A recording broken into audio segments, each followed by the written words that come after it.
Halo, selamat datang di podcast Komik Indo. Mungkin kalau lu udah baca judul episode ini, lu udah ngeh ya, episode induksi atau intip dapur produksi kali ini bakalan sedikit beda dengan yang sebelum-sebelumnya. Kalau yang biasanya kan kita ngobrolin sebuah komik sebagai produk dengan komikusnya ya. Nyari tahu gimana proses kreatifnya, apa yang dilakuin buat promosi, gimmick-gimmick yang dia mainkan gitu, dan semacamnya lah. Nah, untuk episode ini akan sedikit berbeda karena kita bakalan coba ngelihat komik sebagai sebuah produk dari sudut pandang editorial. Tujuannya tetap sama seperti episode induksi lainnya. Kita bakalan nyari tahu proses-proses pembuatan komik yang barangkali siapa tahu aja gitu ya. Ada hal-hal yang bisa lu terapin kalau somehow lu lagi baru mau ngebikin atau sedang membuat karya komik gitu. Harapannya sih kualitas komik lokal kita bisa naik gitu perlahan-lahan seiring makin banyaknya orang yang mau sharing tentang proses pembuatan komik. Rada muluk memang tapi ya udahlah.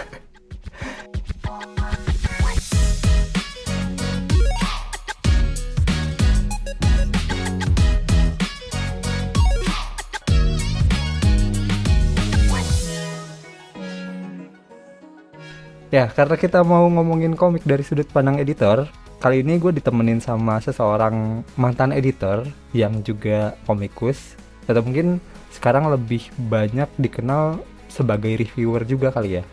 Gue kali ini ditemenin sama Mas Bagas. Halo Mas Bagas. Halo, Sal. Ketemu lagi di podcast Komik Indo.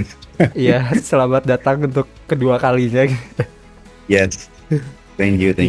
Tapi kali ini tanpa Daris ya? Iya, betul. Nggak usah lah dia. Nggak usah ya, memang nggak diajak kali ini. Ya mungkin teman-teman yang lain banyak taunya atau Mas Bagas sekarang banyak terkenalnya sebagai bagian dari ruang obrol gitu ya. Atau mungkin kalau yang zaman-zaman dulu kenal Mas Bagasnya sebagai anak tokusatsu gitu kali ya. Iya, kalau anak tokusatsu sih kayaknya sampai Cosplayer, aktor kali ya. enggak juga sih, shoot aktor pernah gitu. Tapi kalau tokusatsu mah sampai sekarang teman-teman yang tahu juga top of mind-nya masih ya Bagas mah tokusatsu banget lah gitu sih. Kalau editor tuh malah mungkin nggak terlalu banyak yang tahu kalau aku pernah 6 tahun di penerbitan, terus mantan editor in chief juga Pimret, karena baru tahu tuh pas aku buka itu di kontennya Ruang Ngobrol gitu, sama Daris gitu, baru pada tahu. Nah ini berhubung banyak yang mungkin belum tahu juga ya, Mas Bagas tuh ternyata punya pengalaman yang cukup lama di dunia penerbitan gitu. Mungkin boleh coba diceritain dulu nggak pengalaman Mas Bagas sendiri di penerbitan tuh dari mana mulainya gitu? Kalau bicara dari mananya mungkin secara tahun sih udah lama ya, aku kan udah tua ya. Nggak usah di-mention juga nggak apa-apa. Jadi nggak apa-apa. Harus tahu lah. Maksudnya emang ya pengalaman nggak bisa bohong kan sebenarnya gitu. Maksudnya secara perjalanan hidup gitu. Jadi aku sih awal mulanya tuh memang nggak pernah nyangka sih sampai bisa terjun ke dunia penerbitan editorial gitu tuh. Emang nggak pernah sama sekali nyangka. Dulu ada temanku yang kerja di sebuah penerbitan di Jogja gitu, terus nawarin ada bukaan nih, tuh mau nggak? Lowongannya tuh desainer grafis. Okay. Lowongannya. Nah, aku tuh bukan desainer grafis sama sekali, kuliahnya nggak di situ gitu, tapi ya karena bisa gambar gitu, iseng-iseng aja lah gitu. Dan hasilnya emang nggak diterima, emang nggak diterima hasilnya.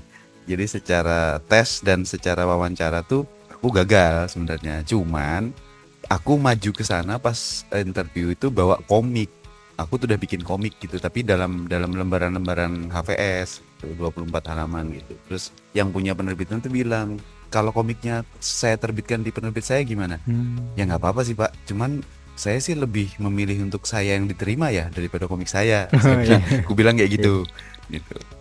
Terus dia mentorku yang pada saat itu juga udah Pimret gitu bilang, "Kamu berapa lama Gas bisa ngerjain komik hitam putih gitu kayak komik Jepang?" "Ya tergantung Mas berapa halamannya," aku bilang gitu. "Ya mungkin 120 lah," kata dia, full total sama halaman KDT dan lain-lainnya gitu.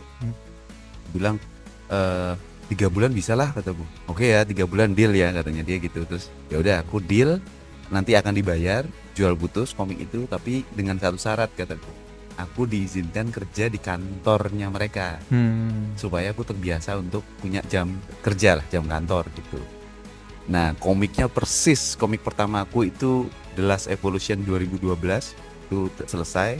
Nantinya memang terbit, hitungannya sih major label ya lewat penerbitan kantorku pada saat itu gitu, dan ada di Gramedia kan gitu. Jadi 3 bulan persis aku berhasil menyelesaikan, dan habis itu karena track recordku sebagai calon karyawan yang gagal itu bagus track recordnya, maka aku langsung diangkat jadi karyawan. Nah, tepat di saat itu tuh memang mereka buka divisi komik, Saf. Oh. Emang akulah orang pertama yang nanganin divisi komik gitu. Jadi dari situlah aku kenal teman-teman, dikenalin sama temanku lebih tepatnya ke teman-teman Lesehan Studio, Mato, ada Alfa, ada Fajar gitu, dan beberapa lainnya lah. Nah, itu jadi bergulir tuh sampai aku ngedit jadi editor beberapa judul komik lah gitu. Nah, perjalanannya habis itu nggak cuman komik, karena ada buku agama Islam, buku fiksi, novel, itu aku pegang juga, motivasi, bisnis, pengembangan diri, bahasa dan sastra aku juga membawahi itulah pada akhirnya nanti pas aku udah jadi Pimret kayak gitu. Nah, singkatnya tuh kayak gitu sih. Oke. Berarti sempat nyobain banyak banget posisi di ini ya, di penerbitan juga ya, nggak cuma editor doang berarti? Iya betul, karena kan dari editor naik ke redaktur pelaksana itu membawa editor pelaksana kan membawahi beberapa editor kan. Nah, sedangkan Pimret itu kan membawahi beberapa redaktur pelaksana, otomatis di bawahnya redaktur pelaksana ada jajaran editor juga kan gitu. Ya. Jadi dipaksa harus lintas tema, lintas genre buku, lintas tema bukunya. Oke. Nah, mungkin karena bahasan kita kali ini mau ngomongin editorial komik gitu ya. Yes, betul. Pertama, aku mau nanya dulu nih, kalau menurut Mas Bagas, fungsi utama dari editor tuh apa sih, seorang editor komik gitu ya? Maksudnya mungkin bebas deh mau in general, atau aku nggak tahu editor itu pekerjaannya apakah tiap penerbit skupnya selalu sama atau enggak. Tapi at least kalau menurut Mas Bagas, fungsi utama editor tuh apa sih? Dan penting gak sih sebenarnya punya editor komik? Soalnya kan kalau ngelihat yang sering datang ke event-event komik kan banyak juga ya teman-teman komik yang nerbitinnya indie gitu, dan mereka kan nggak pakai editor, ya udah masih terbit aja dan masih laku-laku aja gitu. Iya, Jadi betul. penting gak sih si editor ini gitu, dan fungsinya apa gitu, Mas? Oke, kalau jawaban pastinya sih harusnya penting ya keberadaan editor tuh, karena teman-teman kreator yang self publish itu sebenarnya mereka self editing. Punya sih editor, tapi mereka sendiri, kita sendiri gitu. Maksudnya kita bikin komik, terus kita sendiri sebenarnya yang melakukan proses editing. Cuman jadinya kan bias. Sebenarnya editing itu kan kayak ini kayak kita bikin sesuatu, misalnya patung gitu, terus kemudian kita taruh, terus kita tinggal, atau lukisan gitu kita tinggal. Nanti kan bakal kelihatan kan, oh kurang simetrisnya di mana segala macam kayak gitu, apa yang perlu diperbaiki, benar kan kayak gitu. Ya. Cuman kita semua sama-sama paham lah bahwa ada deadline segala macam, ada event yang harus dikejar gitu, sehingga proses untuk mendiamkan karya itu mungkin belum terlaksana dengan sepenuhnya. Ibaratnya kalau aku baru ingat, ibaratnya kalau bikin kue gitu, kayak ada kan adonan kue yang didiamkan terus dia mengembang nanti. Iya. Jadi emang harusnya begitu gitu. Nah, mungkin kira-kira sih kayak gitu. Jadi secara penting banget emang fungsi dan peran editor tuh emang penting banget. Nah, tapi kalau tugasnya apa, editor tuh ngapain? Mungkin setiap editor di berbagai tempat itu punya definisi berdasarkan pengalaman masing-masing ya, atau berdasarkan idealisme dalam tanda petik penerbitnya itu sendiri. Cuman kalau aku sih percaya, dan aku yakin editor manapun juga pasti tidak akan melihat ini sebagai definisi yang salah gitu. Cocok atau nggak cocok mungkin itu hal lain lagi sih, tapi buatku editor tuh fungsi dan peran utamanya tuh mengekskalasi karya kreator itu sendiri. Kalau novel ya novelis, kalau komik ya komikusnya, dia mengeskalit apa yang harusnya bisa jadi lebih dari karya itu. Jadi membantu karya tersebut mencapai ke titik optimal yang bisa dicapai. Itu menurutku yang seharusnya terjadi lah di dalam proses editorial gitu. Oke. Ya berarti sebenarnya bukannya tidak ada proses editorial ya di teman-teman yang indie ya, tapi mereka melakukan sendiri gitu si editornya. Iya, betul. Dan Betul. aku setuju sih untuk yang editorial tuh tugasnya mengekskalasi gitu ya, karena kalau misalnya teman-teman yang lain dengerin episode gue yang sebelumnya ya, itu kan ada beberapa kali aku sempat curiga kenapa sih flow komik ini enak diikutin, karena ada 2 editorial terpisah yang nge-keep atau ngejagain mungkin kualitas si komiknya gitu ya. Ini aku nggak tahu bener atau enggak, tapi kerasa gitu kalau baca komik yang ada editorial dan enggaknya tuh kerasa terlepas. Kadang ada orang yang ngerasa ini kayaknya komikusnya kurang lepas, mungkin takut kena masalah jadi dihalusin sama editornya, atau ada yang ngerasa ya ini kayaknya serampakan banget, atau maksudnya terlalu freestyle gitu. Jadi buat yang indie karena nggak ada editornya, mungkin teman-teman yang suka baca komik major atau non major juga ngerasa kali ya ada komik yang ada editor dan enggaknya tuh kayak ada perbedaannya gitu ya. Iya, paling minim menurutku tuh, selain dari tadi ya ada yang offside, entah itu dialog, entah itu adegan segala macam, gambar, visual gitu. Selain itu yang paling minim dan mungkin paling kerasa menurutku ini sih, typo sih. Iya. Proofreading. Menurutku sih itu ya. Iya, betul. Menurutku itu seenggak-enggaknya tuh meminimalisir typo lah. Iya. Ini juga sesuatu yang sering aku denger di reviewnya teman-teman Ruang Obrol sih. Kadang biasanya kalau komik indie ada typo tuh kalian lebih nggak terlalu permasalahin gitu, maksudnya oh ya udahlah indie gitu. Tapi kalau major label ada typo tuh kalian ini masa major label kok ada typonya gitu ya. Bener, iya. Apalagi Daris tuh dikejar sama dia gitu. Betul. Oke, nah ini kayak kata Mas Bagas tadi, mungkin by definition aja mungkin tiap editorial atau penerbit punya definisi berbeda-beda. Mungkin juga scope pekerjaannya juga berbeda-beda gitu ya. Tapi mungkin dari pengalaman kerja Mas Bagas sebagai editor dan di penerbit, kalau waktu itu scope pekerjaan sebagai editor komik tuh apa aja sih Mas?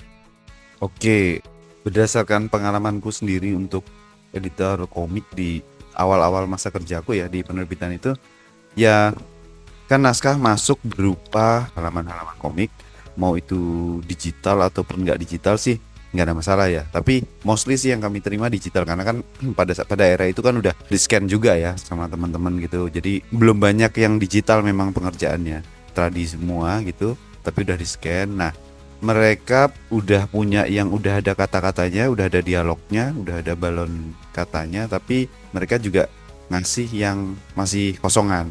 Yang masih kosongan itu juga dikasih gitu. Nah, pengerjaannya sih memang aku pernah ngalamin dua-duanya. Kalau ya nanti kalau misalnya udah ada teksnya, dialognya gitu ya dihapus terus kemudian ditulis ulang. Pertama menyesuaikan, ya ini tiap penerbit ya beda-beda, jadi menyesuaikan penggunaan font untuk teksnya, terus kemudian untuk apa sih sebutannya sound effect tuh, gitu.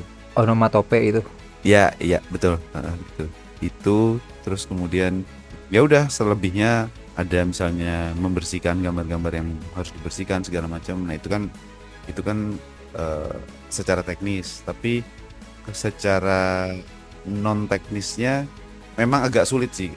Komik itu berbeda dengan novel. Novel itu ada yang naskah udah jadi, ada yang naskah belum jadi. Nah kalau naskah belum jadi, kita bisa godok bareng-bareng, kita bisa masak bareng-bareng alurnya, plotnya, twistnya atau karakternya segala macam. Tapi kalau komik kan sebenarnya barangnya udah jadi ya, barangnya tuh udah selesai gitu. Kita tinggal, sebenarnya bahasanya nggak tepat juga bilang tinggal, tapi maksudnya kita tuh editor itu memproses supaya lebih bisa diterima lebih banyak orang aja. Kalau tadi kan spektrumnya di awal komik itu diproduksi oleh kreator yang bersangkutan, entah 1, 2, 3 orang terserah, tapi dengan adanya editor mudah-mudahan spektrum sepemikirannya itu bisa lebih dari 4, lebih dari 5, sehingga penerimaannya lebih banyak nanti pada saat terbit, lebih menjangkau dan bisa diterima banyak orang gitu. Nah, yang paling penting tuh buat kami dulu ya efektif atau tidaknya setiap kalimat, setiap dialog.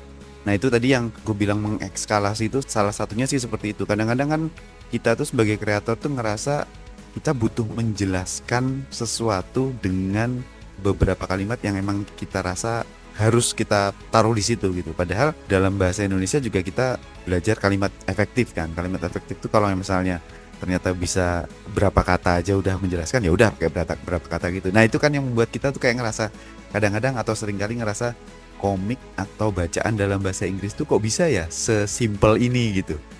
Nah kata-kata dalam bahasa Indonesia tuh memang kita cenderung untuk berpuitis lah ibaratnya kayak gitulah, cukup bertele-tele gitu, padahal itu bisa disingkat. Nah itu kan sangat membantu dalam penempatan teks atau dialog di dalam balon kata gitu, terus kemudian untuk memudahkan pembaca untuk mencerna. Nah itu termasuk mengekskalasi supaya karyanya jadi lebih optimal, lebih maksimal, dan lebih efektif aja bisa nyampe ke pembacanya. Kan kita nggak tahu juga ya seberapa banyak pembaca yang pengennya cepetan dalam artian tersampaikan gitu. Mereka malas kalau bacanya terlalu penuh. Nah kayak gitu sih. Itu menurutku 2 poin itu yang paling kerasa dalam skop pekerjaannya. Karena kalau di luar itu mungkin ranahnya ke editornya masing-masing.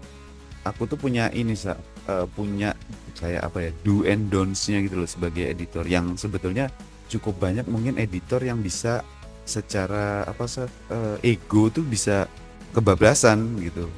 Karena buatku editor tuh jangan sampai ngerasa atau jangan sampai ada kayak aku nggak suka yang kayak gini nih. Harusnya kayak gini nih lebih bagus. Enggak. Kita tuh jangan sampai editor tuh jangan sampai mengotak-atik apa yang jadi bahan cerita, bahan pesan yang mau disampaikan si kreator, karena itu rasanya harus rasa kreator itu kan sebetulnya. Bener. Jangan sampai editor tuh masukin egonya dia yang kalau kayak gini aku nggak terlalu suka nih plotnya gini, gimana kalau gini dengan dalih akan lebih bisa diterima pembaca lah, untuk memperlancar proses naskah lah, apa segala macam itu jangan gitu. Kita nggak setuju boleh, editor tuh nggak setuju boleh dengan apa yang ada di hadapannya dia, yang lagi dia tanganin gitu. Tapi yang harus disepakati adalah aku nggak setuju dengan ini, tapi ini supaya bisa lebih bagus gimana ya. Nah gitu loh. Nah itu yang sebenarnya skop yang paling utama tuh di situ, supaya nggak tumpang tindih. Kalau itu nggak dilakukan kan akan membuat kreator akan ngerasa ya kok karyaku jadi diatur kayak gini sih. Ya emang sih idenya dia bagus, tapi emang ideku nggak sebagus itu, kan ideku juga bagus gitu. Nah itu tuh harusnya dihindari sih yang kayak gitu. Iya benar sih, setuju. Karena tiap kreator juga punya rasanya sendiri ya, maksudnya kadang kita pas baca cerita tuh kerasa gitu, oh ini mah emang cara penceritaan si ini gitu. Iya betul, signaturenya dia gitu. Kecuali masih mentah ya, nah editor juga harus bisa ngeraba bahwa ini tuh potensi ceritanya bagus banget gitu, tapi kayaknya penulisan deskripsinya kurang deh, ini kurang dekat dengan pembaca, kurang realistis, kurang fiktif gitu misalnya aja gitu. Mungkin secara bahasa bisa lebih ketemu nanti kalau dicari lebih dalam, tapi itu juga editor harusnya bisa membaca bahwa naskah atau karya yang sedang dia tanganin itu seberapa bisa dia bantu untuk maksimalkan gitu. Nah memang ada beberapa karya yang udah oke banget sehingga nggak terlalu diutak-atik juga kayaknya aman-aman aja deh. Let's say pada saat ini salah satu yang bisa kita sebutkan misalnya karyanya Mas Weta gitu. Kayaknya dengan pengalamannya Mas Weta selama ini juga kayaknya nggak terlalu dipoles, nggak kenapa-napa deh nih barang ini. Tapi ada hidden gem kan. Kadang-kadang kita nemuin hidden gem yang ini gila sih, ini cuman karena dianya nggak terlalu bergaul aja nih. Wawasannya jadi cuman segini, lingkup penceritaannya jadi cuman segini. Ini kalau ditarik lebih luas dikit lagi aja, ini bakal lebih oke nih, misalnya kayak gitu. Berarti so far kalau yang di penerbitan yang Mas Bagas pernah kerja, untuk editorial prosesnya mostly di akhir ya, maksudnya nerima submisi yang udah hampir jadi aja gitu berarti kan ya? Iya benar, ada juga kami tuh buka untuk ide dari awal, maksudnya ada yang masukin sinopsis, ada premis, terus minta ngobrol, kadang-kadang aku lewat telepon juga gitu. Cuman kalau yang kayak gitu kan aku rasa ini cukup banyak penerbitan juga mungkin ngalamin hal yang sama, bahwa ya tahu sendirilah kreator di awal bisa semangat kan, tapi pas pengerjaannya emang bisa selesai dalam deadline yang udah kita sepakati di awal gitu kan. Penerbit juga mau ngeluarin MOU untuk naskah ini harus selesai selama 5 bulan, 4 bulan gitu juga. Aduh ini bisa nggak ya gitu loh. Jadi bukan soal keterima atau enggaknya, justru soal naskahnya tuh jadi apa enggak, komiknya jadi apa enggak gitu. Sangat sedikit pasti yang bisa jadi gitu.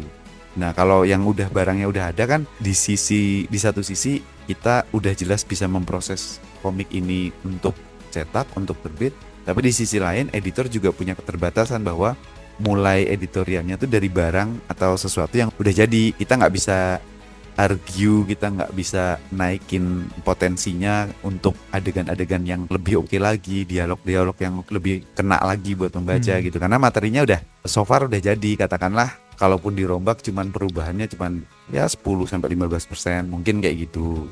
Tapi itu pun ya sekali lagi tugas editor kan untuk naikin. Nggak boleh barang itu tidak, barang atau produk atau naskah karya itu nggak boleh nggak ada nilai yang lebih di tangan editor. Oh, gitu. Berarti kalau udah nyampe ada proses editorial harus ada yang ditingkatin ya, kayak beban juga ya jadi editor. Iya, makanya tapi kan maksudku kalau kita memang berprofesi sebagai editor yang passionate, yang emang peduli gitu, harusnya kita nemu hal-hal kayak gitu, kayak persis kayak kita nonton film lah. Kadang-kadang kan kita ngerasa bahwa ya filmnya bagus sih, tapi adegannya tadi tuh sayang banget tuh. Coba kalau misalnya ini pasti lebih logis lagi nanti penerimaan kita sebagai penonton. Nah kayak gitu tuh loh.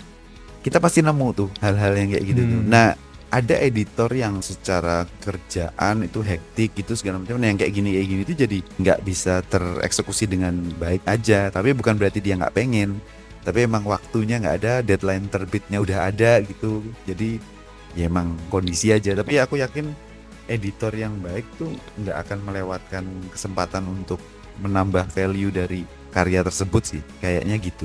Iya, setuju sih. Kalau editor yang baik harusnya berarti bisa nambah value komik itu sih, aku setuju sih.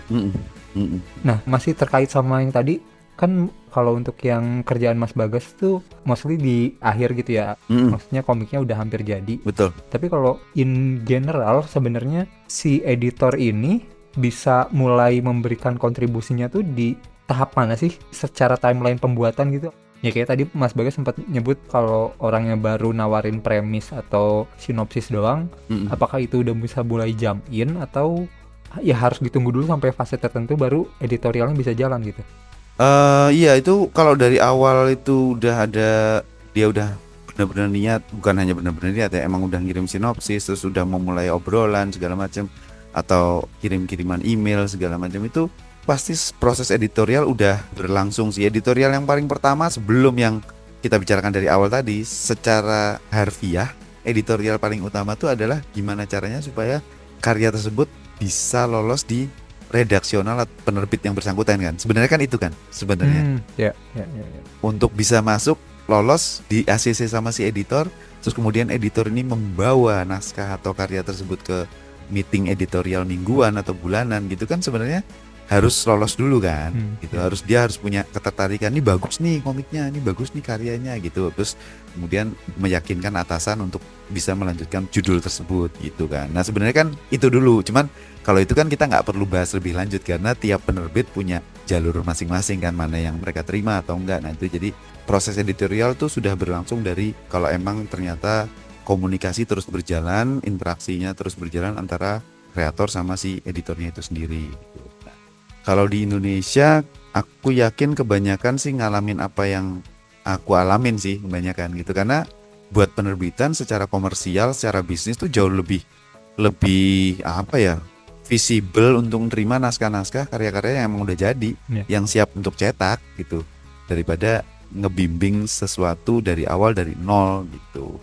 Nah ini kan yang sebenarnya secara industri yang kita memang berbeda dari katakanlah cara gampang di manga di Jepang atau komik di Amerika Serikat gitu. Ya sebenarnya kita bisa bahas juga untuk Korea segala macam, tapi mungkin menurutku dari Jepang sama Amerika Serikat aja udah sangat cukup lah. Kita semua mungkin yang ngobrak-ngabrik dunia komik itu paham betul bahwa di Jepang itu editorialnya bahkan lewat Name storyboard ya. Oh, Name. Nah, lewat storyboard itu, lewat Name itu, itulah yang diobrolin sama editor dengan dialog udah fix segala macam.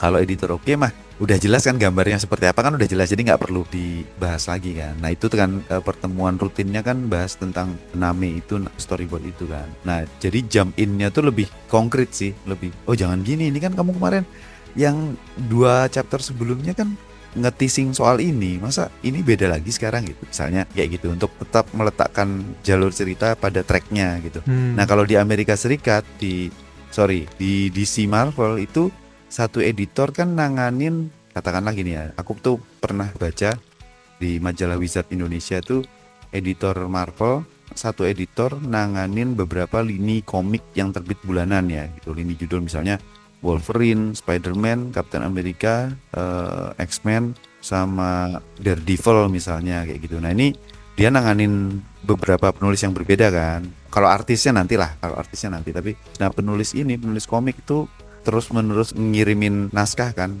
per halaman bisa, per beberapa halaman juga bisa, segala macam gitu. Nah nanti si para editor nih saling rapat lagi dengan editor lain yang nanganin judul-judul lain. Nanti di situ tuh bisa, nggak bisa kalau Spider-Man ketemu sama Hulk, nggak bisa karena Hulk itu sekarang lagi di planet Sakar nih, di planet luar, nggak bisa ketemu. Penulisnya berarti nggak tahu tuh kalau Hulk tuh sedang tidak ada di bumi. Ini nggak bisa ketemu di momen sekarang nih, kayak gitu tuh. Kalau di Amerika, kalau di DC Marvel tuh sampai segitunya gitu.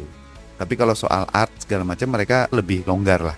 Kalau komik artisnya lebih longgar. Tapi kalau soal adegan, karakter yang muncul di judul lain itu mereka cukup saklek lah, karena secara timeline mereka udah bikin blueprint bahwa siapa lagi di mana, lagi ngapain, bisa ketemu sama siapa, masuk akalnya gimana, itu tuh seperti itu. Nah kalau di Indonesia kan memang berbeda, kondisinya memang beda. Oke sih, berarti sebenarnya proses editorial itu bisa banget dimulai lebih awal, cuma kalau kebanyakan industri tanda kutip dalam ekosistem penerbitan mayor Indonesia itu mostly ada di bagian akhir ya, karena ya mungkin meminimalisir resiko juga, soalnya itu kan mereka bisnis juga ya. Betul sekali. Untuk unit bisnis emang lebih enaknya udah jadi, cuman sekarang itu makin bermunculan, makin kelihatan maksudku circle komik yang juga di dalamnya ada editor. Nah itu dia, itu yang menarik, yang bertindak sebagai editor ya. Itu menarik banget, dan aku senang banget dengan hal ini. Dan seperti yang kita bilang tadi, yang kamu juga udah sebut tadi di awal, bahwa karya atau komik yang ada sentuhan editor tuh kerasa. Nggak hanya cuman udah selesai dibikin, tapi ada rasa lah, ada sesuatu di dalam racikannya tuh bikin pembaca tuh juga dapetin itu gitu. Nah salah satu yang aku tahu persis yaitu kalau di Jogja ada Forte Komik. Forte Komik itu kan memang ada yang berperan dan mengambil peran sebagai editor, nggak gambar tapi mengambil peran sebagai editor, dan memang ngerancang dari awal sampai akhir ini harusnya gimana, meeting segala macam gitu. Nah itu menarik. Kalau Circle harusnya sih sangat-sangat bisa terwujud ya kayak gitu. Terus di luar Circle juga teman-teman yang komunitas yang bikin kompilasi, antologi itu juga menerapkan hal yang sama kan. Ada Perakit Komik, ada apa itu di Bandung, HC Eling, ini Padepokan Cilok. Padepokan ya itu juga pastinya ada seperti itu. Novarium gitu. Terus ini baru muncul di Komipara 6 kemarin, Talerian Komik gitu. Harusnya sih ada teman-teman yang secara legowo, oke, aku deh yang megang editorialnya gimana, nanti aku juga perlu belajar banyak, tapi aku mau nih megang ini gitu. Dan itu sebenarnya diperlukan. Memang yang nggak punya circle atau nggak terlibat dalam kelompok tertentu, jatuhnya pada akhirnya self editing gitu. Ya mungkin ini juga bisa jadi ini ya, salah satu opsi atau masukan buat teman-teman yang punya circle gitu ya, barangkali ngebikin komik bareng ya. Mungkin ada satu orang atau beberapa orang yang mungkin bisa jadi editor satu sama lain gitu kali ya, buat meningkatkan kualitas komiknya sendiri. Iya, betul. Dan aku berharapnya juga teman-teman yang bikin komik sendirian itu juga mulai mencoba untuk ngontak orang-orang siapapun itu yang teman-teman rasa mampu untuk ini, ibaratnya tuh boleh nggak minta bantuan editorial, boleh nggak gini. Kita nggak usah bicara soal harga segala macam dulu ya, tapi keberanian untuk membuka pembicaraan itu tuh penting sekali, karena kalau emang itu terjadi, komiknya jadi lebih oke, lebih baik gitu secara value, secara hal-hal lainnya, kan ekosistem atau sekarang teman-teman juga ada yang bilang skena komik lokal itu bakal lebih baik lagi. Dan juga mungkin juga diperlukan bahwa teman-teman yang sangat memerhatikan komik lokal, baca banget dan punya kepedulian yang lebih terhadap komik lokal, membuka diri, memberanikan diri juga ngontak para kreator dan circle komik, boleh nggak aku bantu editorial? Aku pengen belajar nih, gitu. Aku nggak bisa gambar, aku nggak bisa nulis, tapi aku suka banget baca komik dan emang aku pembaca komik, gitu. Boleh nggak aku ikut bantu editorial? Menurutku itu simbiosis yang mutualisme tentunya ya, yang harusnya mulai tahun-tahun ke depan tuh terjadi di Indonesia sih. Aku setidaknya berharap seperti itu. Dan secara resmi Ruang Ngobrol, aku sama Daris juga sebenarnya membuka aja, kalau emang ada yang mau dibantu sih nggak apa-apa. Cuman kan kami nggak bisa sebagai media, sebagai reviewer, sebagai content creator juga nggak bisa sebegitunya nanganin sebanyak itu ya. Maksudnya pasti kemampuan kami juga terbatas, takutnya malah bias kan antara pewarta komik atau emang bener-bener menjadi pelakunya gitu. Nah kami nggak mau itu terjadi, kami pengennya emang jadi pewarta aja gitu.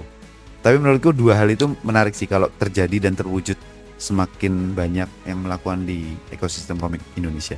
Itu sebenarnya kalau terwujud keren sih, maksudnya dari komikusnya berusaha nyari cara untuk ningkatin kualitasnya, dari yang non komikusnya jadi punya jadi ada tempat dia untuk bisa kontribusi juga untuk perkomikan lokal sih. Betul sekali. Keren. Nah, atau mungkin kalau misalnya komikusnya ngerasa kurang pede atau langsung minta editorial gitu ya, mungkin minta as beta reader dulu kali, kayaknya lebih mudah kali ya. Karena aku sendiri kalau misalnya diminta buat jadi beta reader coba baca, ya nggak apa-apa, aku oke aja. Tapi kalau diminta sebagai coba kasih ini editorial, aduh aku kayaknya nggak punya kemampuan untuk editorial gitu deh. Jadi kayaknya as beta reader aku masih oke aja.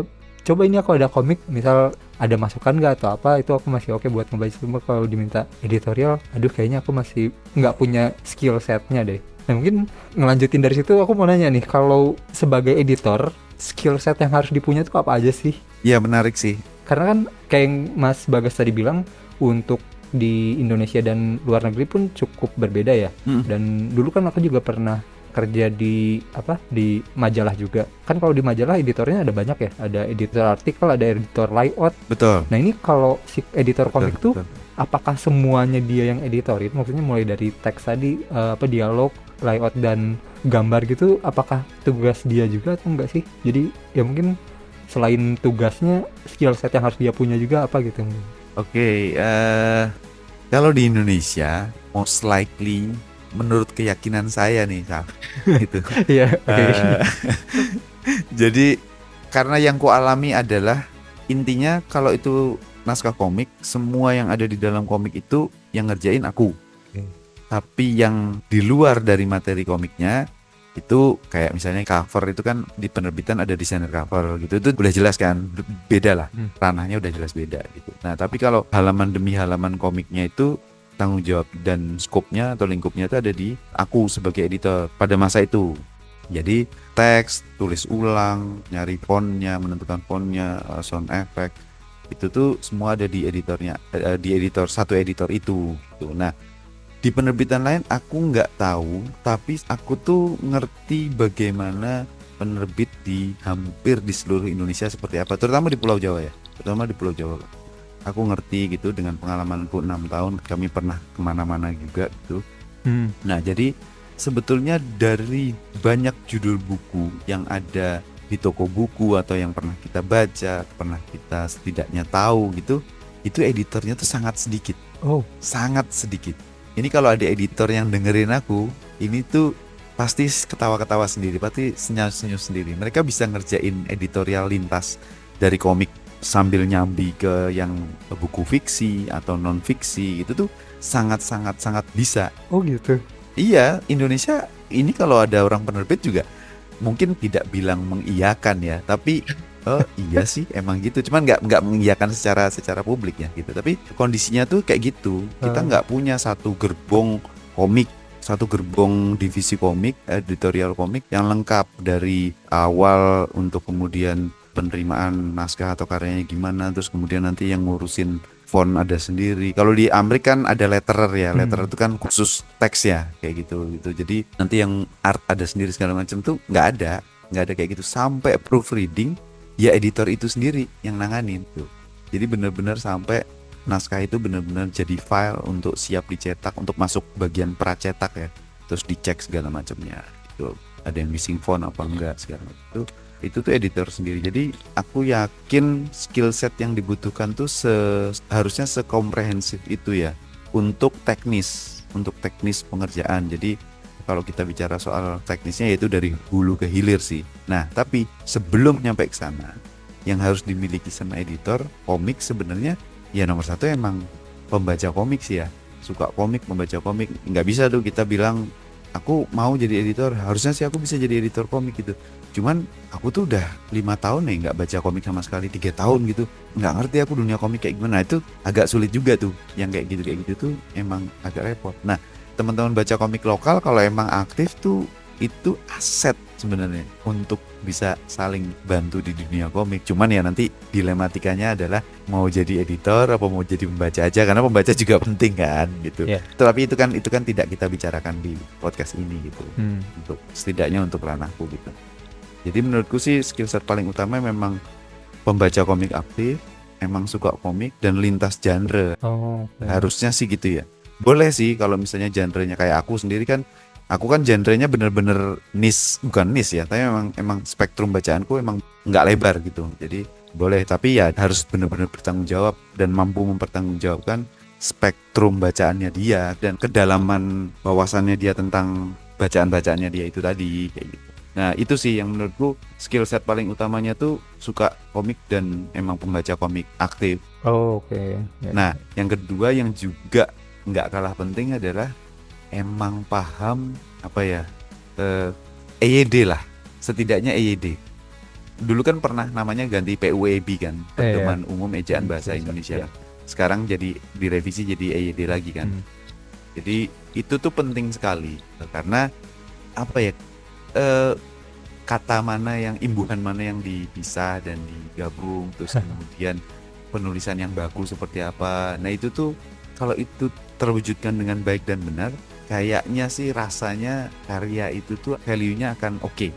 Value-nya tuh akan oke banget gitu. Kita tuh nggak akan melihat sebuah karya komik yang aku senang banget sih gambarnya, tapi ya ampun teksnya ngaco banget lah. Tapi gambarnya bagus, sebenarnya ceritanya bagus banget, cuman aduh ini dialognya aneh menurutku. Misalnya kayak gitu tuh. Nah soal dialog, soal storytelling, soal delivery itu juga menurutku bagian selanjutnya atau yang ketiga yang harus dimiliki sama si editor adalah dia juga harusnya selain banyak baca komik, baik lagi kalau dia juga baca fiksi atau suka nonton film, sehingga dia tahu persis bahwa ini kayaknya pacingnya terlalu lama deh, terlalu menghabiskan banyak panel di banyak halaman yang sebenarnya kalau ini dihilangin, ini juga nggak mempengaruhi tujuan si karakternya ini.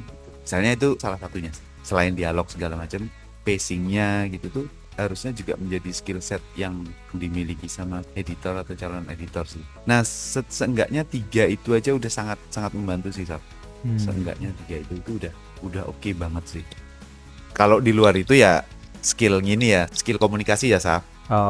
Itu jelas tuh bagaimana bisa tandeman sebagai editor dan komikus kalau skill komunikasinya nggak baik. Dan skill komunikasi itu bukan hanya bagaimana dia menyampaikan apa yang harus disampaikan ke kreator ya, tapi bagaimana dia menerima, bisa menerima dengan maksudnya tuh gini toh, maksudnya tuh ini tuh adegannya mau kayak gini atau ceritanya mau dibikin gini. Karena kita tahu persis bahwa kita berdua mungkin juga termasuk di dalamnya, kita termasuk di dalam para kreator yang sebenarnya ya pokoknya aku tuh pengennya gini. Gitu. Loh ini kenapa kamu lakuin?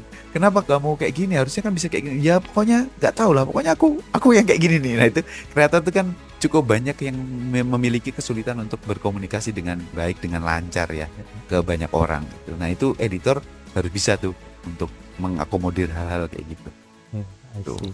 Berarti skill set pertama yang harus dimiliki kemampuan membaca ya, membaca komik terutama kan berarti. Betul. Terus yang kedua itu apa? Tulisan ya, apa? EYD gitu ya. Itu kan teknis sangat dibutuhkan baku atau tidaknya EYD gitu. Ya sering-sering ya punya kamus lah, setidaknya punya kamus bahasa Indonesia. Betul. Iya, itu penting banget tuh. Terus yang ketiga tadi lintas media ya, buat tahu gimana penceritaan dan eksekusi berarti ya. Iya, delivery, pacing termasuk di dalamnya gitu. Dan terakhir komunikasi.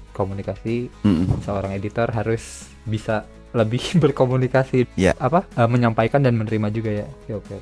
Kalau editornya pendiam juga repot kan sebenarnya. Iya. Sangat repot kalau dua-duanya diam, apa yang dikomunikasikan. Iya, pendiam, nggak enakan gitu. Udah susah lah itu. Aduh. Oke.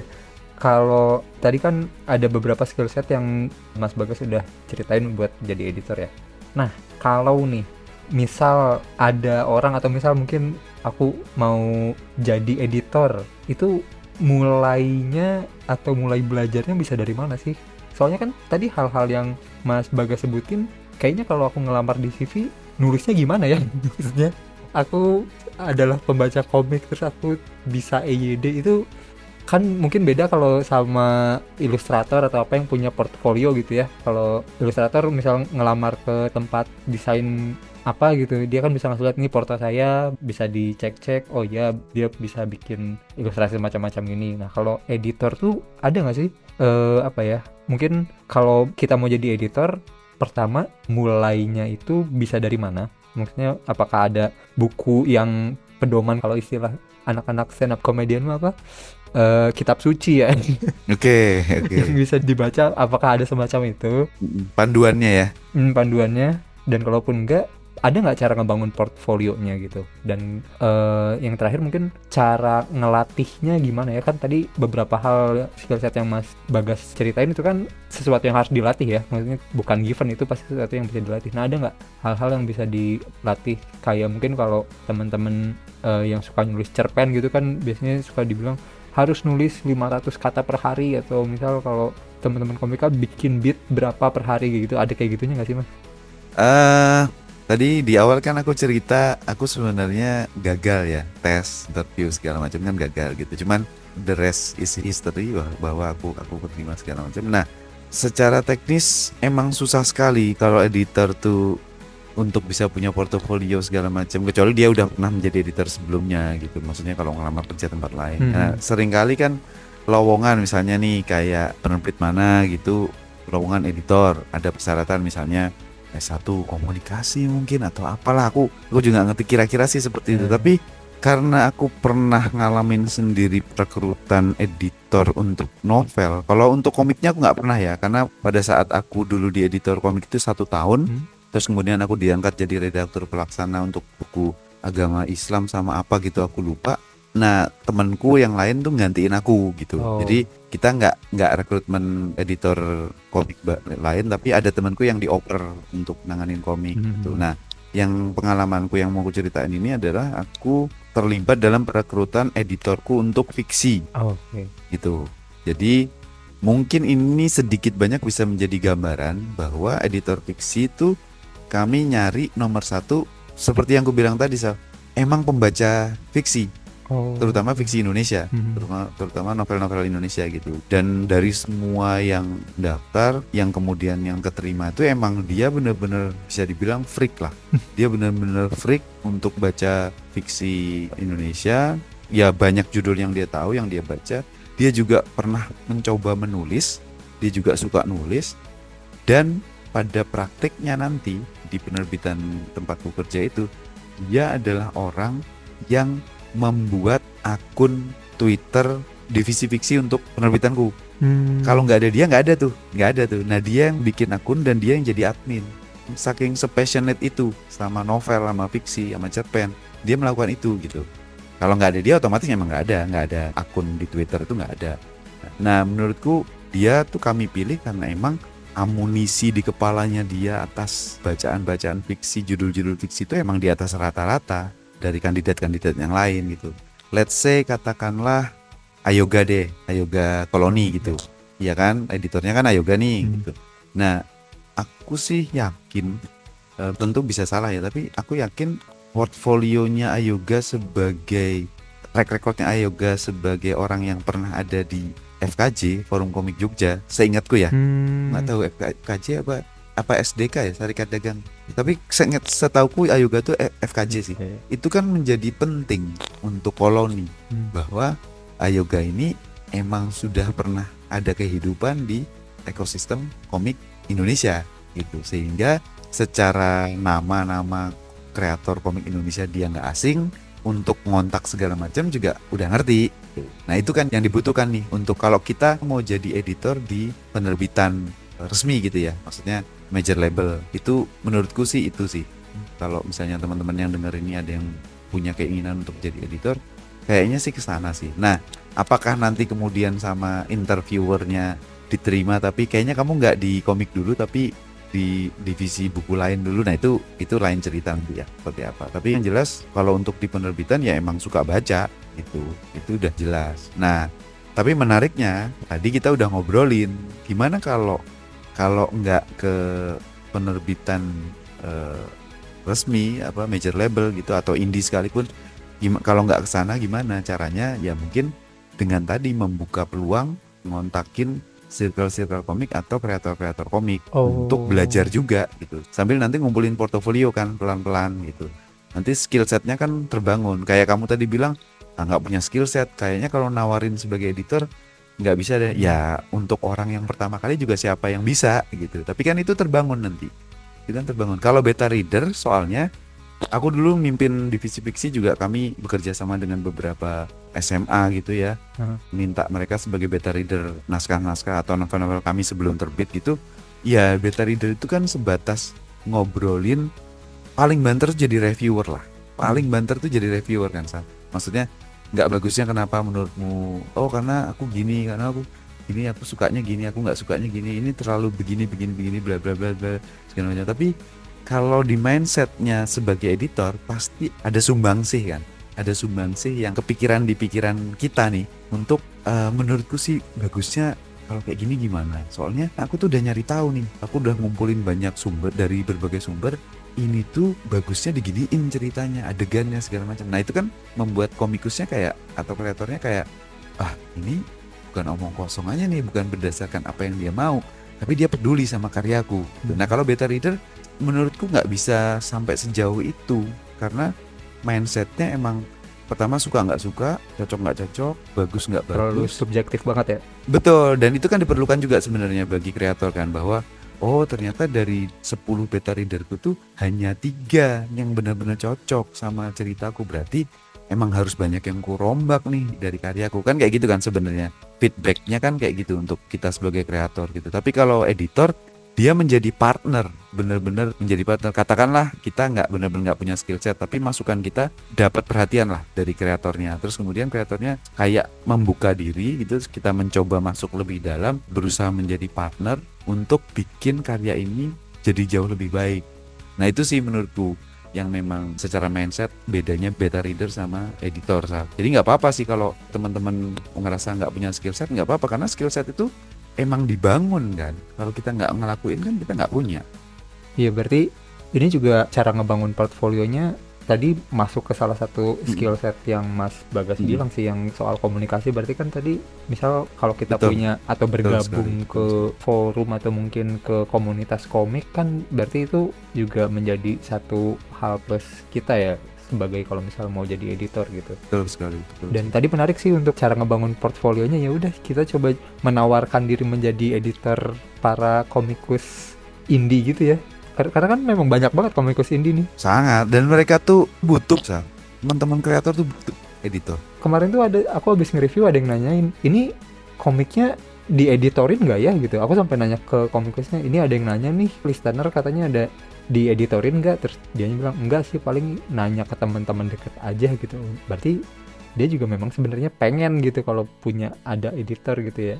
Iya, cuman kan kita tuh sama-sama tahu bahwa dari sudut pandang point of view-nya kreator kayak, kalau aku minta nanti bayar nggak ya? Misalnya ini paling sederhana aja nih. Ini paling sederhana nih kan. bayar nggak ya? Nah, sedangkan dari sudut pandang yang pengen jadi editor komik juga, aduh, aku dianggap nggak ya? Aku kan sebelumnya nggak punya basic apa-apa nih. Gimana ya cara bilangnya kan gitu kan sebenarnya Iya. gitu. Jadi mudah-mudahan dengan yang dengerin podcast Komik Indo episode yang ini tentang editorial mungkin lebih terbuka. Udahlah berani aja lah, kontak aja lah gitu. Iya. Gitu sih. Benar. Dan itu seru sih. Komik Indonesia bakal lebih seru kalau ini terjadi di masa depan. Setuju sih. Kalau Gitu. beneran kejadian keren. Mm-mm. Oke, kalau kitab suci gitu ada nggak? Kitab suci, maksudnya panduan gitu ada nggak? Nggak ada. Nggak ada. Kalau khusus komik jelas nggak ada ya. Jelas nggak ada sih. Kita tahu sendiri kondisi kita kayak gimana sekarang. Iya, Gitu. iya. Nah kalau di luar komik ya sekali lagi materinya udah banyak sekali. Kalau mau jadi editor buku non fiksi itu udah jelas banyak sekali buku fiksi yang kemudian bisa dibeli, yang kemudian bisa dicoret-coret sendiri. Ya sekali lagi paling gampang kita bertindak sebagai proofreader, kita ngelihat typonya ada di mana aja, berapa banyak gitu. Itu udah mudah sekali sih gitu. Kalau untuk yang non komik ya gitu. Fiksi juga gitu. Fiksi juga. Jangan-jangan kita bisa beli sebuah novel terus kita bener-bener dalemin mempelajari isinya, selain nemu typonya kita nemu juga paragraf-paragraf yang tidak efektif, yang kita kasih stabilo, kalau ini hilang ternyata ceritanya masih berjalan dengan baik. Nah itu yang kemudian kita bawa untuk ngelamar kerjaan sebagai editor, itu juga bisa. Kalau komik susah, kalau komik lebih ribet karena komik tuh kalau pembaca novel kan bisa sangat mudah untuk lintas genre ya, Sar. Genre, Maksudnya ya, betul. pembaca Dan Brown itu baca Terelie juga, bisa baca Andrea Hirata, bisa baca Wadi gitu juga. Maksudnya bisa kemana-mana lah gitu. Tapi kalau komik tuh, kalaupun lintas genre itu suka terus udah ditinggal gitu aja, udah. Iya. Maksudnya, oh ya udah disimpan di rak gitu untuk diperlakukan lebih lanjut. Kalau mau jadi editor tuh rasanya repot juga karena mau dicoret-coret juga sayang kan. Mau Iya. mau diapa-apain juga kan kayak gitu kan gitu. Apalagi dengan harga yang saat ini gitu yang nggak bisa dibilang murah gitu komik lokal gitu. Jadi kayak gitu sih. Kalau buku panduannya kayaknya nggak ada sih. Oke. Kalau misal untuk latihannya nih, latihan misal ada temen kita yang berdedikasi pengen gue nanti gedenya atau kerjaannya pengen jadi editor komik, itu dari sekarang ada nggak yang bisa dia lakuin untuk berlatih menjadi editor yang oke gitu? Ya paling kayak yang kita ngobrolin dari tadi sih, emang baca aja gitu. Kayak contoh paling gampangnya Daris lah ya. Daris itu kan Ya. dari baca komik, banyak orang ngalamin ini termasuk kita, bahwa baca komik di rental nggak ada budgetnya, terus kemudian mencoba untuk beli perlahan-lahan dikit-dikit ngumpulin sampai sekarang Daris punya sebanyak itu koleksi. Menurutku untuk dalam tanda petik menjadi editor komik yang tidak seproper di penerbitan.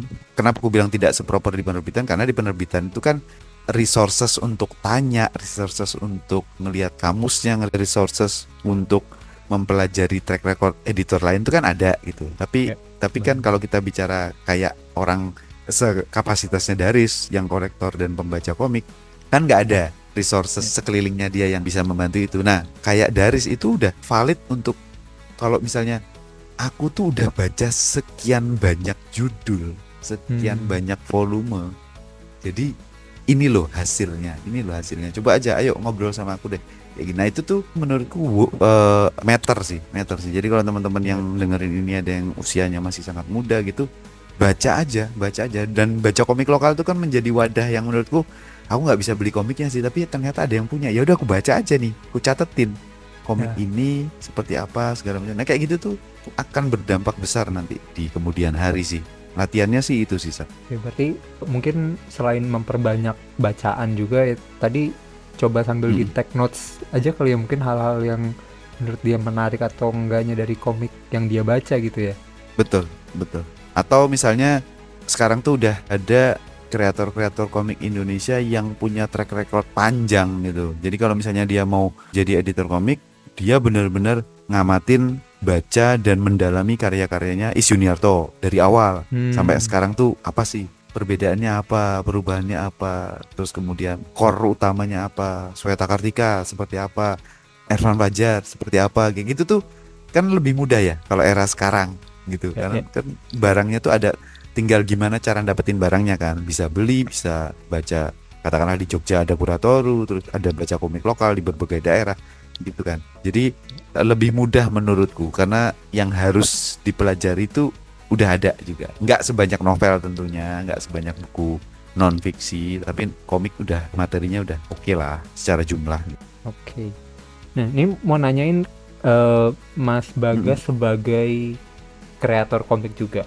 Karena kan pas waktu itu udah sempat bikin beberapa komik ya, 2, 3 atau lebih Mas? Udah lumayan banyak. Ya, setotal judul sih 4 ya. Setahu 4, 3 yang aku gambar sendiri, 1 yang aku sebagai penulis. Oke. Nah, ini nggak tahu bener atau enggak ya, cuma kalau yang saya baca dari komik Bakuman gitu. Iya. Yang saya baca komik untung dari udah baca Bakuman. aku. Ya, udah. Itu kan ada saatnya si komikus atau mangakanya itu nggak cocok dengan editor yang dia dapat gitu. Iya. Sebenarnya editor dan komikus tuh memang ada cocok-cocokannya juga nggak sih? Kalau memang ada, menurut Mas Bagas sebagai kreator juga, editor yang ideal buat diri Mas Bagas sebagai kreator tuh apa? Yang kayak gimana gitu? Oke, menarik sih karena tadi kamu udah nyebutin Bakuman, tentu saja itu sebagai gambaran aja ya. Bahwa di penerbitan Jepang itu karena memang dia penerbit komik, sehingga editor komiknya ada beberapa nih, sehingga ada yang diputar, dimutasi judul lah, mutasi judul ini pindah ke sini, ini pindah, dan kita tahu persis bahwa ada komik-komik yang kita baca, manga yang kita baca tuh rasanya kok berbeda ya, oh ternyata editornya ganti, misalnya kayak gitu, itu tuh kita tahu persis. Nah, di kondisi di Indonesia, di penerbitan di Indonesia, hal itu hampir mustahil terjadi karena aku udah bilang tadi editornya sangat sedikit gitu. Jadi kita kreator tuh hampir nggak punya pilihan. Kalau cocok nggak cocok mah pasti ada, udah jelas itu pasti ada gitu. Karena ini kita bicara soal gaya kan, kita bicara soal style, itu selera, itu pasti ada. Karena cocok nggak cocok itu nggak ada hubungannya sama baik dan buruk, benar dan salah kan. Bisa aja baik dan benar tapi nggak cocok, itu sangat mungkin terjadi. Nah kalau di Indonesia kreator nggak punya pilihan karena nggak bisa minta ganti editor karena editornya nggak ada. Cuma ini ada. doang. Cuma itu aja gitu. Jadi udah jelas itu bukan opsi. Tapi opsinya jadi balik ke kreator kan, bahwa kalau emang kontraknya 2 volume ya udah berarti itu harus diselesaikan. Habis itu keputusannya dia untuk masih lanjut di penerbitan yang itu atau enggak, itu kita nggak tahu. Nah ini pertanyaan yang menarik sih karena beberapa kreator Indonesia tuh udah mengalami lintas penerbit kan. Oh iya betul. Kreator-kreator gede, kreator-kreator yang udah rekornya panjang itu kan udah lintas penerbit, dan menurutku ini menarik. Aku juga jadi penasaran bagaimana pengalaman mereka terhadap beberapa editor di penerbit yang berbeda gitu. Tapi balik lagi ke obrolan kita tadi, artinya bolanya keputusannya ada di kreator, mau lanjut atau enggak, mau memilih untuk ya udahlah karena win-win solution lah segala macam, itu terserah aja. Toh pilihan sekarang tidak terbit di major label juga sebuah pilihan yang baik-baik saja kan sebenarnya. Nah ini kemudian nanti hubungannya sama simbiosis mutualisme antara editor non penerbitan sama kreator itu sendiri. Kalau emang ternyata cocok ya udah lanjut, kalau misalnya enggak boleh aja kan kemudian mereka berhenti bekerja sama, terus kemudian di medsos bilang bahwa aku butuh editor nih segala macam gitu. Itu tuh kan boleh-boleh aja gitu. Nah cuman aku lupa tadi menyebutkan pas kita ngobrolin soal pembaca, mungkin ada yang membuka diri menjadi editor, terus si kreator juga ada yang membuka diri untuk bilang bahwa nyari editor, butuh editor. Jangan lupa teman-teman bahwa perlu hitam di atas putih. Karena kalau nggak ada itu akan repot. Kita nggak usah bicara soal materai yang gimana. Kita perlu kesepakatan aja bahwa kalau poin-poinnya kita melanggar, maka kita tidak lagi bekerja sama. Seperti itu aja udah cukup sebenarnya. Gitu. Karena kalau tidak dinaungi itu, ya ego bisa mengendalikan kedua belah pihak kan. Ya, betul. Terus kalau ada itu, jadi batasannya jelas lah ya antara dua pihak, mau si editor dan ininya. Betul.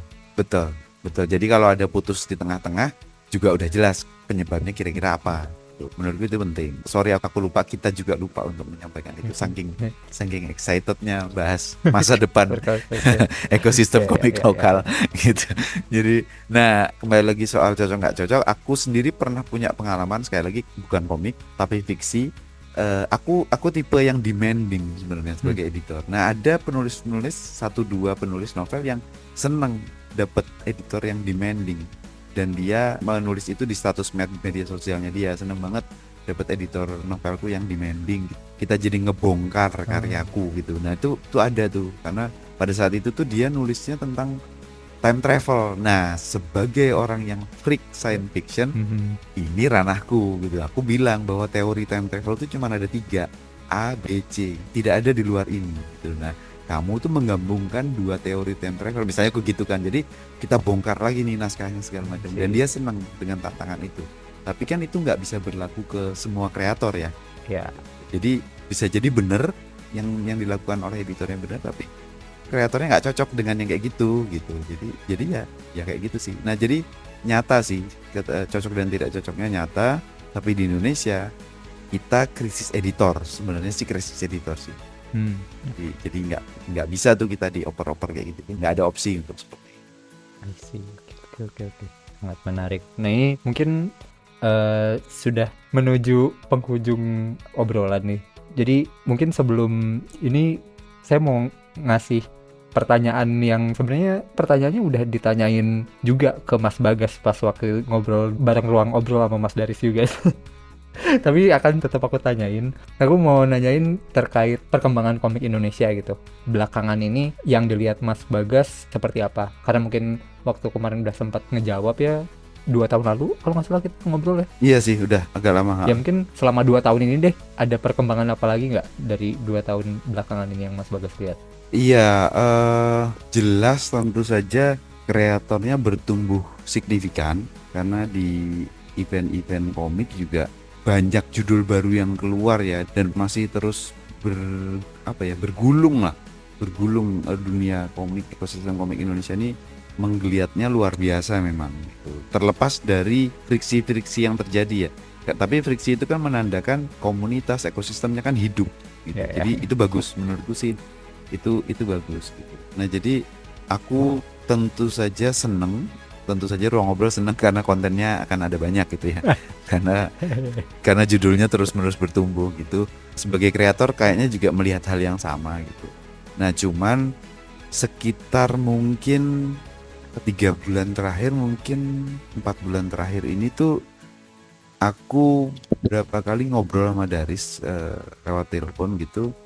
Kok aku merasa aku punya firasat, dan nggak hanya firasat, sebenarnya bukti-buktinya tuh udah mulai bermunculan gitu, bahwa kayaknya nggak akan butuh waktu lama lagi kalau kondisinya sebagus sekarang ya. Sebagus sekarang tuh maksudnya tumbuh terus, judulnya, komikusnya bertumbuh terus, itu tuh kalau kondisinya kayak gini tuh justru akan mendekatkan kita pada keadaan yang mungkin secara istilah tuh, aku meminjam istilah ini dari podcastnya Angga Sasongko di TS Media, bahas film Indonesia. Dia bilang jangan sampai film Indonesia tuh mengalami gridlock atau kebuntuan. Nah, aku melihat ada tendensi komik Indonesia menuju ke arah sana. Kenapa tuh? Tadinya obrolanku sama Daris tuh kayak, Daris tuh bukan menyangkal ya, tapi kayak, oh, aku nggak ngelihat itu tuh. Apa nih Mas, maksudmu apa? Terus kita ngobrol gitu sampai pada kesimpulan, oh kayaknya iya deh. Kayaknya akan ke sana. Nah, tentu saja ini akan menjadi promo yang akan saya sisipkan di podcast Komik Indo, bahwa nanti akan ada kontenku sama Daris yang akan ngebahas ini. Kenapa sih menurut kami itu akan ada gridlock komik Indonesia di mungkin ya sekitar 2-3 tahun ke depan, mungkin akan ada gridlock komik Indonesia yang akan ada titik buntu, titik jenuh lah nanti. Kalau tidak ada hal-hal yang sebenarnya nggak terlalu besar, tapi tidak dilakukan oleh teman-teman komikus, oleh teman-teman kreator, dan sebenarnya nggak hanya kreator aja, tapi ekosistemnya yang berperan di dalamnya juga harusnya sih melakukan ini. Gitu. Ini bukan perintah, karena kami juga bukan siapa-siapa kan gitu. Tapi dari sisi ruang ngobrol akan ngasih insight tertentu sih nanti. Iya. Ya itu sih, aku nggak bisa buka di sini karena panjang dan cukup dalam gitu. Jadi justru menurutku kondisi yang semakin bagus secara pertumbuhan judul akan berpotensi, bukan akan, tapi berpotensi membuat ekosistem komik Indonesia ke depannya tuh akan kerasa kayaknya kita gede, tapi ternyata kita nggak gede tuh gitu, kayak gitu tuh. Hmm. Gitu. Kayaknya kita maju tapi ternyata kok kita nggak maju. Nah kira-kira kayak gitu. Nah buat teman-teman Menarik. Oke. teman-teman yang penasaran mungkin bisa nonton itu sih podcastnya, cari aja di YouTube Angga Sasongko TS Media gitu, film Indonesia. Itu tuh aku kan sangat apa ya, mengekor kepada industri film Indonesia untuk komik karena hampir mirip kondisinya. Maaf Oke. ya Mas Safri, belum ada jawabannya. Gak apa-apa. Bagus. Gak apa-apa. Nanti untuk detail lebih lanjutnya bakalan kita tunggu aja di kontennya Ruang Obrol ya. Ya, nunggu Daris pulang ke Jogja. Ya lama dong. Enggak, ya mungkin lama tapi maksudku mungkin September Oh iya, pulang ke oke. Jogja. Bisa. Oke. Nah ini mungkin pertanyaan terakhir. Walaupun tadi sebenarnya udah beberapa kali sih disebut sama Mas Bagas. Sebenarnya mau nanyain sih saran bagi stakeholder ekosistem komik Indonesia yang mungkin bisa kita lakukan ya. Kalau pas sama Mas Daris waktu itu kan Mas Bagas ngomongin dari sisi kreator ya. Kreatornya harus mulai apa ya, keluar dari zona nyamannya gitulah. Nah, kalau tadi sebenarnya kan kita udah denger ada ide-ide terkait editorial dan semacamnya ini. Kalau ada ide lain boleh, tapi kalau mau mengelaborasi juga nggak apa-apa, boleh Mas. Ada nggak hal yang mau disarankan gitu ke ekosistem komik lokal kita? Oke, secara ekosistem sih pertama kita sebagai pewarta tuh udah step up dan kita kemarin udah mewujudkan ketemuan di ruang ngobrol tanpa Daris gitu. Di offline-nya nggak ada Daris gitu. Nah itu menurutku pewarta itu bagus sekali karena mau nggak mau kita menjadi pilar penting juga kan untuk ekosistem komik Indonesia, dan sebaiknya kita tidak menyerah lah dengan kondisi apapun gitu. Karena semua berjuang dengan caranya dan kemampuannya masing-masing kan. Jabologi, Sudut Koma, Sudut Komik, podcast Komik Indo, apalagi Sab? Sebenarnya yang aku nggak pernah berinteraksi kayak Bang Onta di Jagoan Kancil, Kalibrasi. sekarang lagi vakum juga Book Boys gitu Mas. Bang Dar itu juga lagi vakum lagi gitu. Tapi kan pernah ketemu, pernah ngobrol di Kuratoru gitu. Nah itu satu dari pewarta sih, jangan menyerah dan ya terus aja cari cara baru. Dan pewarta yang juga kreator itu mutlak harus bisa membedakan kapan, di mana bertindak sebagai pewarta dan bertindak sebagai kreator. Itu udah jelas konsekuensi logisnya ya, kita sebagai pewarta gitu. Terus kemudian dari pembaca sih lebih kayaknya baca komik lokal juga mengkampanyekan ini ya. Maksudnya kalau kamu baca komik dan menurutmu bagus ya posting di medsos gitu kan. Itu menurutku sih kalau terus-menerus digencarkan kampanyenya dan semakin banyak pembaca yang melakukan itu akan lebih baik lagi sih. Kalau jadi British boleh. Penerbit ya mungkin antara itu aku nggak bisa terlalu banyak ngomong karena secara jumlah penerbit yang main atau concern di komik Indonesia aja mungkin nggak bisa dibilang banyak. Pun secara judul banyak, ada penerbit yang memang rutin ngeluarin komik, omset dari komiknya juga bagus, tapi misalnya komiknya tuh nggak yang kita bicarakan di ekosistem ini karena udah punya pangsa pasar sendiri, misalnya komik anak Islami gitu kan. Ada penerbit yang emang main di arah sana dan secara penjualan mereka juga kenceng, juga bagus, tapi ini bukan saling beririsan dengan apa yang selama beberapa tahun ini kita masuk di dalamnya gitu. Jadi ya otomatis pewarta komik lokal juga tidak memunculkan itu di konten-kontennya. Ada sih 1-2 yang memunculkan, nggak apa-apa juga. Aku tidak menghitung yang kayak Aisyah atau Modaji itu masuk di yang sedang kubicarakan ini, enggak, karena segmentasinya berbeda. Ada bener-bener penerbit komik yang komik anak Islami yang emang bener-bener udah established tuh ada, dan itu mereka memang bukan tidak mau ya, mereka tidak berencana juga untuk menjadi bagian dari dibicarakan di komik lokal tuh enggak, karena masuknya tetap buku. Jadi mereka tuh masuknya tetap mindsetnya tetap buku, bukan komik gitu. Meskipun produknya komik. Kalau penerbit aku nggak terlalu banyak bisa bilang ya gitu. Di luar itu apa lagi komponennya? Pemerintah ada nggak?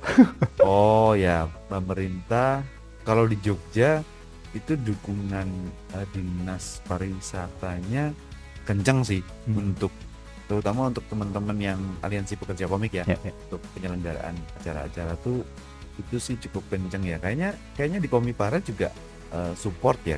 Ya, Eh, pernah sih waktu. aku nggak tahu di tempat lain seperti apa, tapi aku ngomong kayak gini tuh justru karena aku nggak ngerti seharusnya seperti apa. Karena kalau Indonesia di Jakarta terutama kita juga tahu kan bahwa pemerintahan juga pernah beberapa kali ngajak aksi kan, apa Asosiasi Komik Indonesia ya. Aksi, nah, gitu. Itu kan untuk pameran di ajang event di luar negeri kan, Ya, kayak gitu kan ada yang terpilih. Nah yang seperti itu apakah sudah kita kategorikan keterlibatan yang aktif dan positif untuk kita seperti apa? Aku nggak ngerti juga kenapa aku bilang nggak ngerti, karena secara pribadi aku belum pernah ngerasain dalam artian circle sekelilingku ya, ada yang terbawa ke sana atau gimana gitu. Tapi pun itu terjadi dan positif buat ekosistem komik Indonesia juga, mungkin yang bisa ngomong segelintir ya, maksudnya teman-teman yang emang udah pernah ngerasain kayak gitu, mungkin sih seperti itu. Jadi aku justru kapasitasku nggak oke untuk ngomongin ini keterlibatan pemerintah atau macamnya lokal.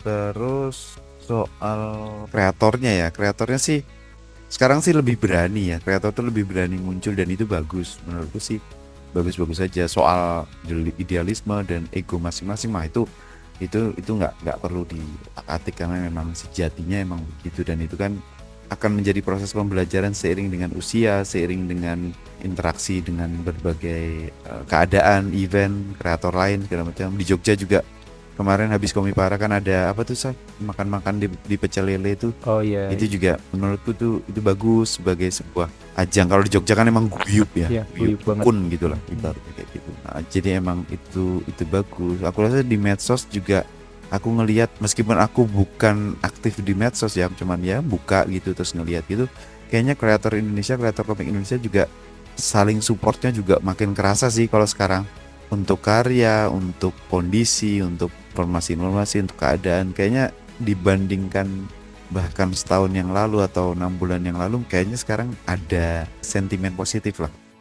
Nah menurut gue hal-hal kayak gini perlu untuk terus dilakukan dan ditingkatkan sih. Yang wow, omonganku udah kayak politikus aja nih kayaknya. besok nyalon. Gitu, jadi perlu ditingkatkan sih hal-hal kayak gini, karena jadi adem, suasana itu jadi adem, kita jadi bisa lebih tahu bahwa ada yang muncul gitu. Kalau di Facebook kayaknya sih kemunculan pembaca dan kreator sih udah bagus banget ya. Nah aku cukup sering buka Threads, aplikasi Threads itu. Di situ sih kreator aku belum menemukan sebanyak itu interaksi Threads di Threads ini. Ataukah mungkin algoritmaku yang emang nggak bawa aku ke sana, karena aku sering bacain Threads itu yang berkaitan dengan fiksi sebenarnya, fiksi dan buku pada umumnya sih. Nah komiknya tuh jarang muncul. Ada sih 1, 2, 3 yang muncul, kayak Mbak Dian Alkadia itu juga kemarin ngeposting di Threads bahwa udah selesai akhirnya, bisa di Komipara 7 bisa muncul gitu tuh ada. Tapi ya mungkin ini karena algoritma aku kali ya. Paling itu sih Saf, untuk pelaku ekosistem komik Indonesia menurutku keadaannya lebih menyenangkan sekarang. Bukan lebih menyenangkan ya, maksudnya signifikan lah dari bulan ke bulan gitu. Kalau kita hitungannya tahun bisa, per 6 bulan bisa juga, itu menurutku sih oke sih. Ya, benar sih. Dan tadi juga ya saran terkait pembaca yang mungkin ingin mencoba jadi editor dan komikus yang membutuhkan editor, saran dari Mas Bagas untuk memberanikan diri ngontak tuh sangat bisa dilakukan gitu. Sangat possible. Ya toh belum tentu berhasil juga kan, maksudnya. Betul. Jangan-jangan di tengah jalan ada yang ternyata berat nih jadi editor, ternyata nggak menarik, tapi kan worth to try gitu loh. Untuk kalau emang sesayang itu, sepeduli itu sama ekosistem komik Indonesia mah, menurutku berani jadi aja. Toh jalannya juga ada, maksudnya kalau misalnya mau berkarir di penerbitan juga dimulai dari sini juga bisa kan. Iya, betul. barangkali juga ada teman-teman yang sebenarnya peduli sama ekosistem komik Indonesia tapi kayak mau ngambil bagian nggak tahu di mana, mungkin bisa dicoba juga kali ya yang bagian ini. Sip, ya. Oke. Ya, mungkin ini sedikit fun fact ya buat teman-teman yang dengerin. Ini sebenarnya obrolan ini sudah kita lakukan pas setelah Komipara berapa ya Mas? Yang waktu itu aku datang ke Kuratoru. Oh iya, Komipara 4 apa ya? Aku lupa. 4 ya kalau nggak salah. 4 Iya, sama mungkin. aku juga 4 mungkin. rada lupa. Heeh. Pokoknya waktu itu aku datang ke Kuratoru, ngobrolin sama Mas Bagas terkait editorial, terus Iya. akhirnya sekarang baru kepikiran lagi. Kayaknya obrolan kita waktu itu kalau kita record dan disebarkan siapa tahu ada manfaatnya buat teman-teman gitu kali ya. Iya, Jadi, iya. ya kita Benar. recreate lagi obrolan kita dan ini sebenarnya lebih advance dari obrolan kita waktu itu ya. Ini sampai ada beberapa kesimpulan yang bisa kita dapat sendiri. Ini Benar. aku juga mendapat banyak pengetahuan baru sih. Iya, iya. Bahkan dengan obrolan yang kemarin ya. Sip, thank you banget Mas Bagas sudah mau berbagi sama kita. Sama-sama. Dan teman-teman tadi ya, nanti kalau mau ngedengerin apa yang tadi tidak sempat disampaikan Mas Bagas bisa ditungguin aja di kontennya Kuratoru. Yes. Dan kalau mau ngelihat kegiatan Mas Bagas yang mungkin masih terkait hal editorial, di YouTube-nya Kapten Bagas masih suka ngadain klinik komik nggak? Sebetulnya materinya udah ada, cuman aku udah punya beberapa konten yang memang belum dirilis, terutama kan karena berkaitan dengan Faisal itu udah selesai kan komiknya, kan sekarang udah volume 2 juga udah selesai kan gitu. Jadi akan ada konten-konten itu, cuman ya namanya kalau di ruang ngobrol itu kan kontributornya banyak ya Saf. Jadi kontennya bisa bisa terjamin gitu. Kalau kita bikin konten sendiri kan ya terbatas jumlah kontennya, waktunya juga terbatas gitu. Jadi ya itu nanti ditunggu aja, karena mungkin sedang menyiapkan juga sih sesuatu yang lebih menarik. Karena sekarang kan kalau aku bicara komik klinik nggak hanya sama Faisal, tapi di Jogja udah ada circle-circle yang mungkin emang lebih valid lah untuk ngomongin soal hal-hal kayak gini yang bisa aku ajak ngobrol gitu. Jadi ditunggu aja sih. Cuman ya udahlah, Kapten Bagas tuh juga nyantai aja gitu. Gitu. Tapi mungkin aku jadi kepikiran sih untuk bikin konten di Kapten Bagas tentang editorial ini sendiri yang mungkin nggak kesampaian saat ini, juga aku nggak kepikiran apa gitu. Tapi mungkin nanti kalau kepikiran tuh akan ku sampaikan di sana. Tentunya akan ku mention bahwa di Spotify dan YouTube-nya Podcast Komik Indo ada yang lebih lengkap gitu. Aduh, terima kasih. Ini Itu sih. walaupun belum ada yang baru, tapi so far konten-kontennya buat teman-teman yang mau cari tahu hal komik lebih teknis, bisa banget sih ngeliatin episode-episodenya di YouTube Kapten Bagas, karena lumayan detail ya, maksudnya lebih teknis dibanding review Ruang Obrol kan ya.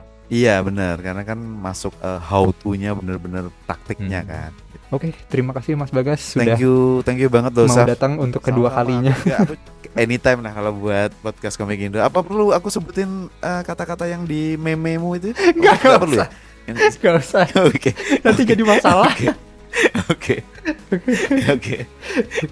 Gitu. Aku seneng sih, artinya obrolan kita malam ini juga buat aku pribadi membuka hal baru juga. Iya ya, kenapa nggak gini? Dan mungkin itu akan aku sama Daris akan mengkampanyekan itu lagi di konten Ruang Ngobrol yang entah kapan nanti, karena ya harusnya obrolan kita malam ini tuh membuktikan kita berdua, bahkan kita berdua aja tuh ada eskalasinya kan, Saf, dari obrolan kita sebelumnya gitu. Jadi menarik sih. Betul. Ya, thank you Mas Bagas atas waktunya. Dan thank you juga buat lu yang udah dengerin. Dan jangan lupa dukung terus perkomikan Indonesia, bukan hanya karena nasionalitas, tapi juga karena kualitas. Sampai ketemu lagi di episode berikutnya. Dadah. Thank you banget Mas Bagas. Thank you.